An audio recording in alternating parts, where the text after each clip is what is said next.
সকলকে আদাব, নমস্কার ও সালাম। আরও একটি নতুন ভিডিওতে আপনাদেরকে অনেক অনেক স্বাগতম, শুভেচ্ছা ও অভিনন্দন। আশা করি সকলে ভালো আছেন, সুস্থ আছেন। সৃষ্টিকর্তার কৃপায় আমরাও ভালো আছি, সুস্থ আছি। আপনারাও সবাই যেন সবসময় ভালো থাকেন, সুস্থ থাকেন, এই প্রার্থনাই করি ঈশ্বরের কাছে। তো গতকালকে ছিল আমার জন্মদিন। তো জন্মদিন উপলক্ষে যারা আমার ভিডিওতে অনেকেই উইশ করেছেন, তো সকলকে অসংখ্য ধন্যবাদ ও কৃতজ্ঞতা জ্ঞাপন করছি। তো আজকে ছুটির দিন, শনিবার, সারাদিন বাসায় ছিলাম। রাত্রে রান্নাবান্না এখনও করি না, রাত প্রায় এখন 9টা, সাড়ে 9টা বাজে। তো একটু অসুস্থতাও ফিল করছি, এই জন্য রান্নাবান্না করি নাই। তো এখন কিছু রান্নাবান্না করতে হবে, দেখি কি রান্না করতে পারি। আপনারা অবশ্যই সাথে থাকবেন এবং সাপোর্ট করবেন। আপনাদের সাপোর্ট ছাড়া আসলে সম্ভব নয় কিছু।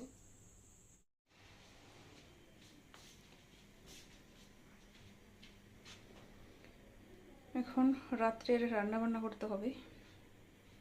আজকে রাত্রে রান্না হবে যে ঢেঁড়স কেটে রাখছি, এই ঢেঁড়স দিয়ে এদিকে সরিষা আগে ভিজিয়ে তারপরে একটু মিক্সড করে রাখছি, যদিও ভালোভাবে মিক্সড হয় নাই,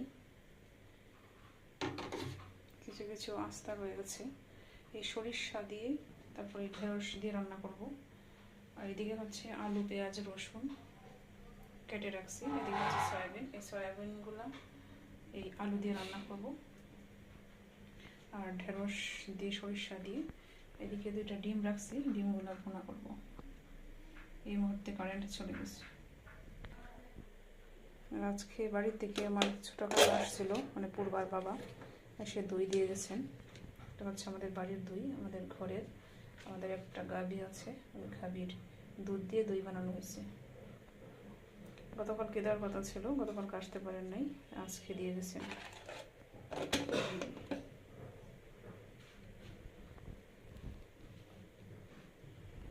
কারেন্ট চলে গেছে।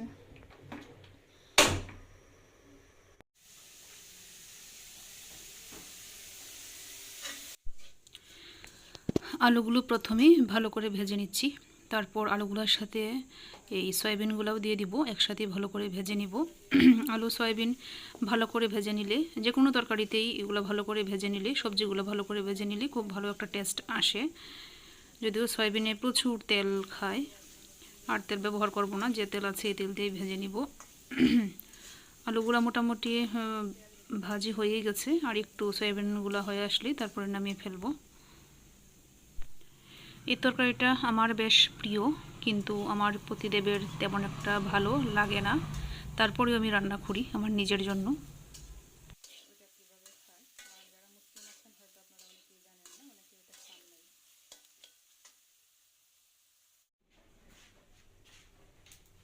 আলু আর সয়াবিন একসাথে ভালো করে ভেজে নামিয়ে নিচ্ছি।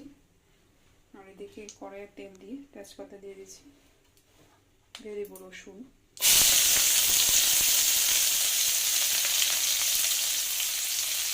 পেঁয়াজ কুচি,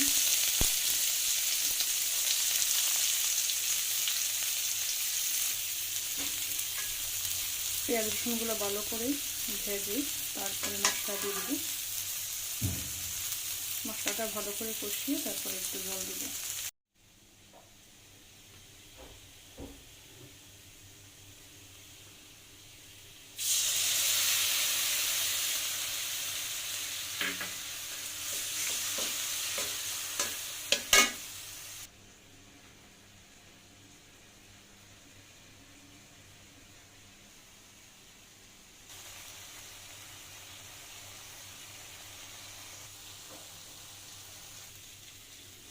মশলাটা ভালো করে কষানো হয়ে গেছে, তাতে আলু আর এই সয়াবিন দিয়ে দিব।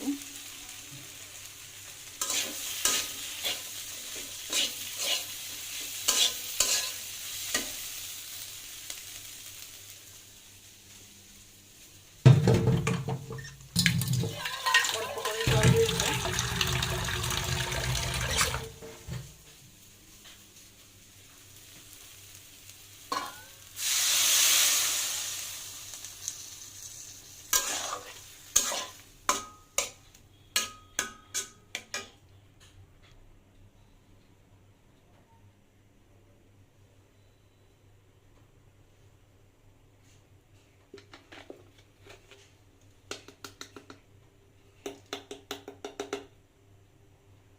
দিয়ে দিব লবণ।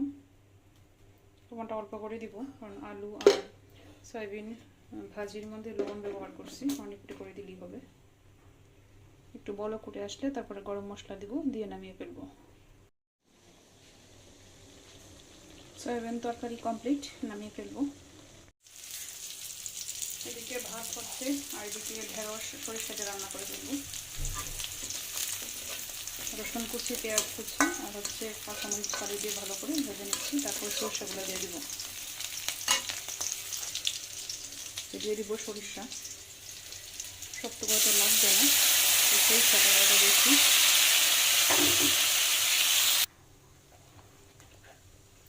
দিয়ে দেবো পরিমাণ মতো হলুদ গুঁড়া,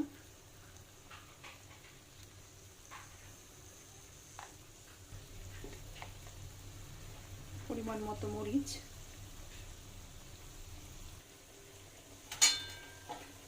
দিয়ে দিব ঢেঁড়স। মশলার সাথে ঢেঁড়সটা একসাথে ভালো করে কষানো হয়ে যাবে।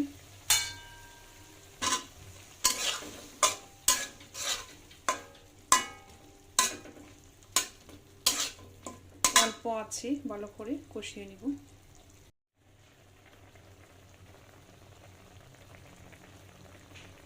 সরিষা দিয়ে ঢেঁড়স তরকারিও বরফ চলে আসছে, কিছুক্ষণ পরে নামিয়ে নিব।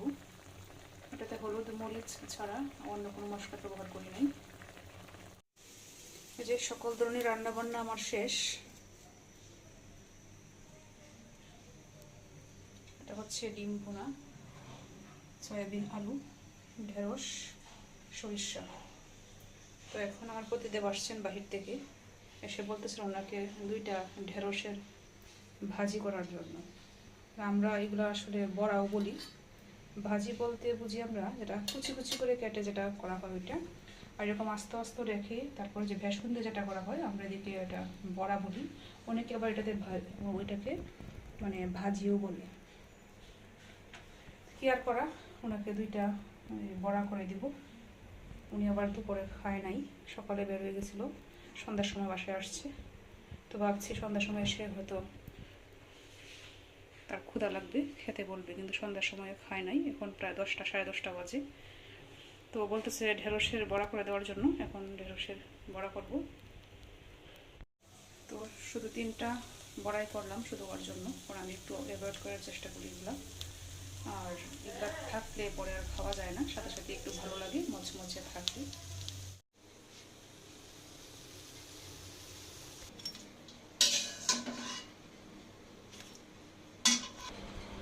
আমাদের রান্না বান্না শেষ, খাওয়া দাওয়া শুরু হবে।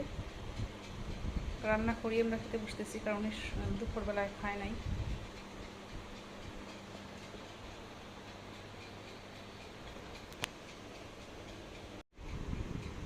খুব তাড়াহুড়া করে রান্না করলাম, করেই এখন খেতে বসবো, কারণ উনি সকালে বেরিয়ে গেছিলেন, দুপুরও খান নাই, খুব ক্ষুধা লাগছে।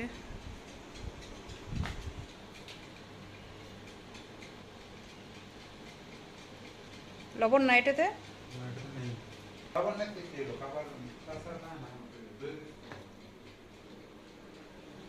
এই যে লবণ,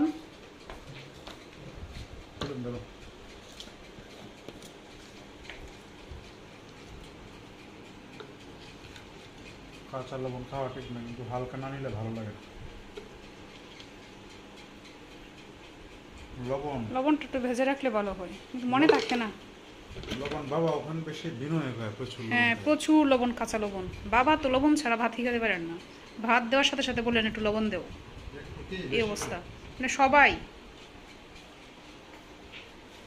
বাড়ির সবাই খুব বেশি লবণ খায়।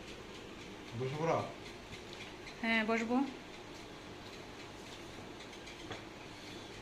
ডিম ভুনা না? হ্যাঁ ডিম ভুনা। আগে তো ঢেঁড়সের যে ইয়েটা, ঢেঁড়স বড়া করার তখন কথা ছিল না, তুমি বলছো তারপর করছো এটা।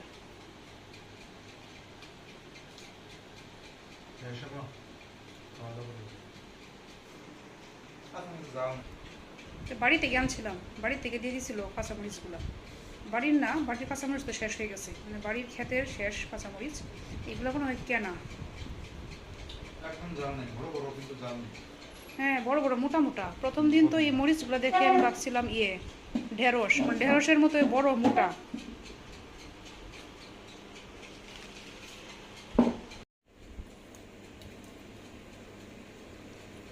এটা হচ্ছে ঢেঁড়স আর সরিষা, জানি না কেমন হয়েছে। এটা কি নতুন রান্না করছো না আরো রান্না আগে করছো? একদিন রান্না করছিলাম, কিন্তু এই সরিষাগুলো ভালো করে মিহি হয়েছে না। ঢেঁড়স আর সরিষা দিয়ে নিরামিষ নাকি এটা? না না, নিরামিষ না, পেঁয়াজ রসুন ব্যবহার করছি তো, নিরামিষ না এটা।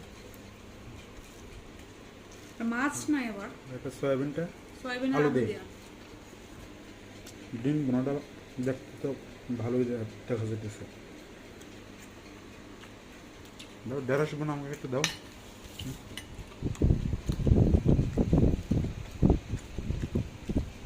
না, ভালো হয়েছে, টেস্ট করে দেখলাম, দেখো তোমার ভালো লাগে কিনা। ঢেঁড়স দাও দু একটা। আমার তো খুব ঢেঁড়স প্রিয়, ঢেঁড়স ভর্তা, ঢেঁড়স ভাজি, ঢেঁড়স তরকারি সব কিছুই চলে, কোনো সমস্যা নাই, খুব প্রিয় ঢেঁড়স।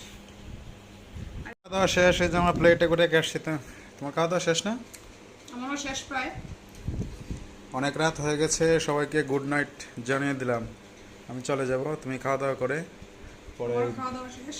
থালা বাসনগুলো ধুয়ে চলে এসো, ঠিক আছে? আমার ক্লান্তি লাগতেছে, ঠিক আছে? না তোমার কোনো কিছু লাগবে? বাট্টার দিব? না, কোনো কিছু লাগবে না, আমার খাওয়া শেষ। তো আজকে এই পর্যন্তই, আবার দেখা হবে আগামী ভিডিওতে। সেই পর্যন্ত আপনারা ভালো থাকবেন, সুস্থ থাকবেন।